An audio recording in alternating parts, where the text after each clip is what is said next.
Ayun guys. Ala, pulang. Pulang. Francis Liam Marcos.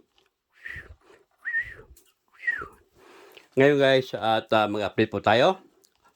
Wow! Dating na ang mga papili sa aking dalawang ibon. Ito guys, ito si Lovely J. Tumawag na yung tinda na kung saan ko nabili ito. Nandyan na yung mga papilis nila, yung pangalan nila. Oo. So, next week, kukunin ko na yung mga pangalan, yung mga papel nila. Oo. Wow, may mga papilis na to sila. Oo. Kaya ito guys, pag may papilis na, pwede ito ipasyal-pasyal sa labas. Kasi may mga papilis na sila.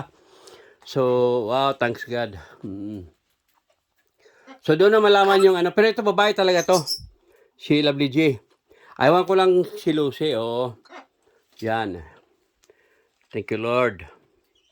May mga papilis na to. Oo. Kasi ito guys, bawal talaga pag walang papilis yung ano, huli ka sa pulis, malaking multa.